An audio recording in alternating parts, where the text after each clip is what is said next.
Hey everybody, welcome to the channel. I'm going to show you how to make a silhouette and manipulate an HDRI through the world shader. Let's go. One of the first things you can do is go over and grab an HDRI or two. Come through here, they're potentially mostly all free, and pick something with a nice sky background or whatever you want to show. I'll go with this for right now. I do have a couple other ones. I'll just go for 4K HDR download. Once that's downloaded, I'll jump back over to Blender. Now I'm in a fresh copy of Blender. I just want to set up a real quick dummy scene, and I'll just throw in a plane. I'll do a modifier, and I'm going to throw in an ocean modifier. I'm going to come down to waves, and you'll see that you have a few options here. You can kind of play around with the scale, how this thing looks, the choppiness, and so on. You come to spectrum, you go from turbulent to established ocean. I prefer that one.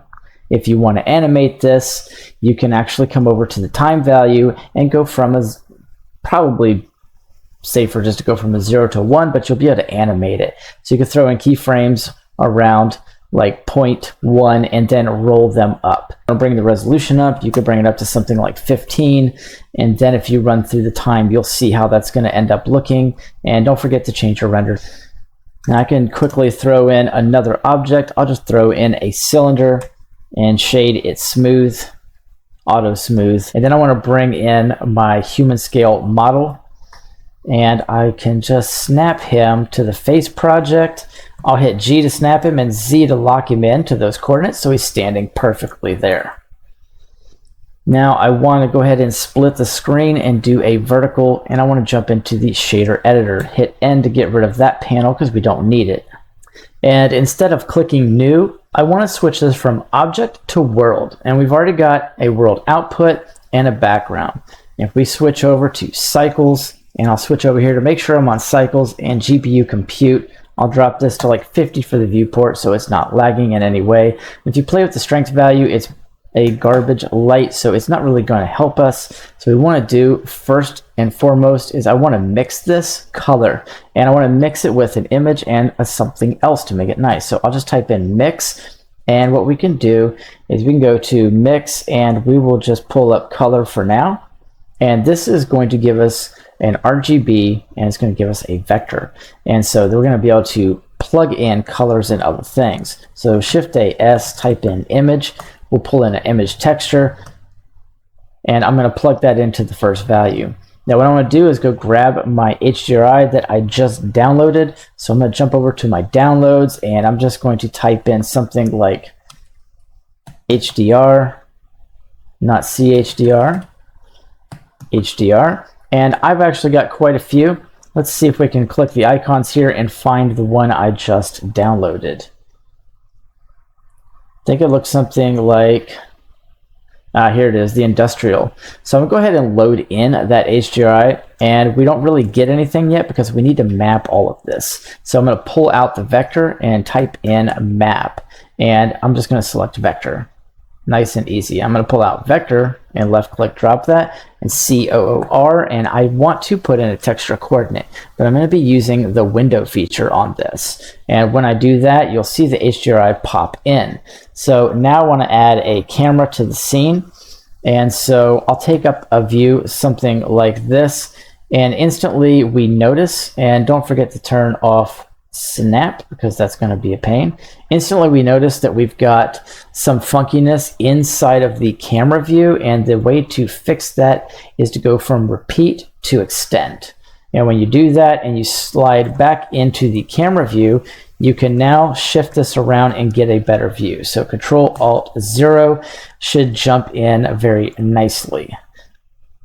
Now I'm going to do something a little bit crazy, and I'm actually going to move the world output over here, and I'm going to bring the color output from the mix node down to strength, and that's going to give us somewhat of a black and white image. Now what I want to do from here is Shift A S, type in black for black body, and I'm going to dump that in, and now I'm going to control that background with the color temperature. Now, if you don't have a chart, you can go grab one, but if you have my add-on, you'll see that the match flame all the way up to the clear sky, you'll see a Kelvin number starting at 1500 and going up to 20,000.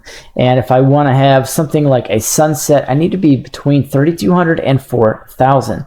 So I think we could go safely at 3500 and hit enter. And now we're going to get something like this, and it's going to give us a little bit of a sunset. Now we're almost done, but if we pull the factor all the way, and I actually didn't want that, we can leave that on mix for now. If you pull the color factor, it's not going to really do anything except for turn off the HDRI that we have there. So now we need to pull out B and put something in here. And that something is actually going to be a color ramp. You guessed it. So we'll throw a color ramp in here, and then I'm going to pull out the factor and type in noise. And I want to put a noise texture because I want to throw some clouds in the background and have that kind of mapped out. So I'm going to bring the same vector mapping for this into here, and I'll bring the scale up to something like 10. And then if we bring this up now, we can actually bring some clouds into the scene.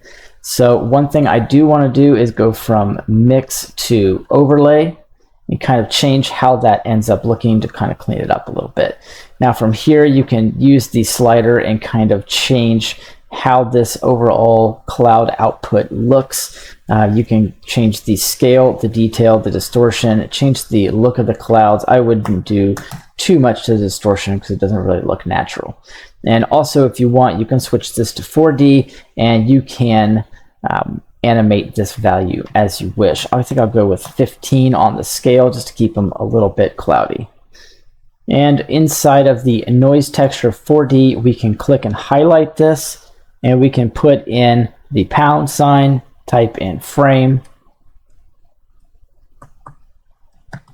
and put /, and then whatever we put after that, like a smaller number, it's going to move faster. So if I put in 10 and then hit play, and I got to grab a nice little timeline here.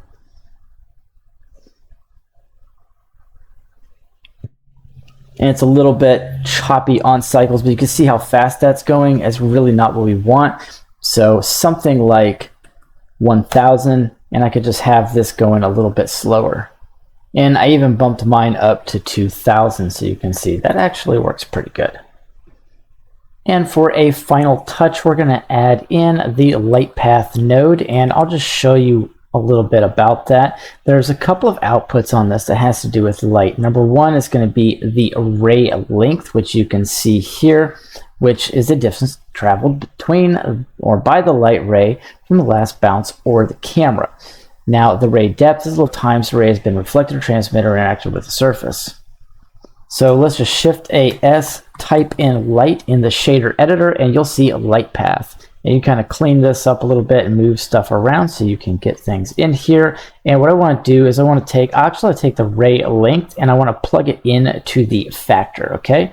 And from here, I'll just drop in a math node set to add. And now what I'm going to do is I'm going to take that ray length and I kind of use that as another focus factor and create some interesting effects. All right, guys, that is it. That is your silhouette in Blender. Don't forget, you can play around with the color ramp and all of the other settings that are down here until you get the desired effect. And if you want to, you can ditch the black body intensity, use the HDRI, plug in the color, and get something like that. And that looks really nice too, and that's another way of getting it. And I'll come back with more tutorials that are based on the light path node and some different cool things you can do. That's it, guys. See you in the next one. Let's get started.